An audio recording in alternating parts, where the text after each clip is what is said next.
Hello, this is Jason Wong. I had an email inquiry from someone who asked me if there's a choice, should he uh, go for a pre-construction contract or should go out and look for pre-existing complete unit. Okay, here's my 2 cents. They both have pros and cons. The good things about if you go and just look for a resale unit, doesn't matter it's a single family house or condominium unit, pretty much after you kind of like get your mortgage paperwork and all the contingency removed, and once your name is recorded on the title, then you can move in and you can live over there before some minor renovation of your own. In compared to pre-construction contract, I know a lot of people they like brand new unit. They don't like other people's smell or have used the bathtub or toilet. It's a kind of a personal hygiene thing that I know some of my customer they are only into pre-construction.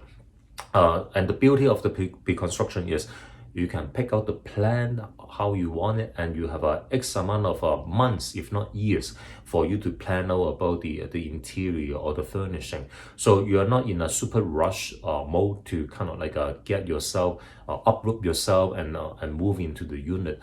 And also developer usually they gave a very reasonable grace period of time for you to kind of like go through all the documents, terms and conditions, making sure you consumer well understood about the financial obligation once the unit was complete.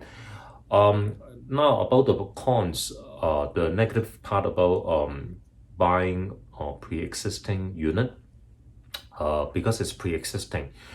Sometimes when you have a big, like, let's say it's a condo, okay, if you have a big square footage a condo and you want to customize it, because the developer is no longer part of the development, so the thing is you have to find aftermarket contracting company to help you to realize about how you want to reconfigure the interior space. So usually that may be more costly in compared to pre-construction. Some of the project developer, if the unit is a bit special, like for example we're talking about penthouses or sub penthouses, developer may have the leeway to kind of like sit down with the buyer to customize the interior, so that once you took possession of the unit, everything will be done according to the spec.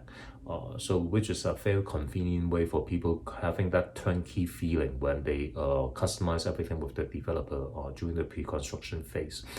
However, the negative part about pre-construction is you really don't see the unit.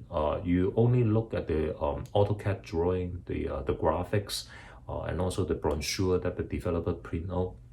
But there are a number of things that skip out from the pre-construction drawing that the regular consumer will have. For example, you don't know the electrical plumbing schematics, so you don't know where the plumbing is located. Sometimes, especially for Chinese buyer who are into feng shui, they want to make sure about the plumbing, whether the plumbing is facing the bed, where the toilet and the windows and stuff are being located.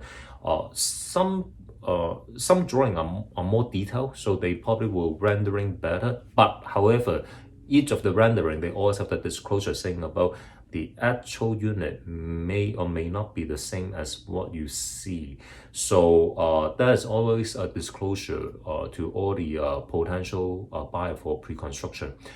You have to be ready. Sometimes developer may change certain things, and I also have personally experienced some of the changes. For example, in the drawing it was supposed to be the door swing out, but when I took possession of the unit, the door actually swing inward. So that's kind of like a minor thing. And then another thing that the usually for the pre-construction drawing they don't show is utility or mechanical rooms. They don't really show you where they are located. And also for those elevator shed, you don't really know where the motor is located. So that's actually very important. Depends on how good the construction method for the project. The last thing you want to happen is you don't want when the elevator is moving up and down your bedroom or your living room, you can hear the motor of the elevator shaft. Okay, so in Vancouver, I actually have an experience about one of my friends who bought a condo in downtown, and they thought about, oh, everything was so nice from the rendering, and they bought in. So after 3 years of construction, they took possession of the unit, and they don't even realize there was any issues until they fully move into the unit. And when the couple they kind of lie down in bed at night, they could hear the humming noise from the elevator, and that was really troublesome because the humming sound is coming from the common area, and the partition between the common area with this particular unit, there's not much things that they can do to kind of insulate that sound. So in the end, this friend of mine, they have to sell the unit and move out of it. So that's one thing about the pre-construction.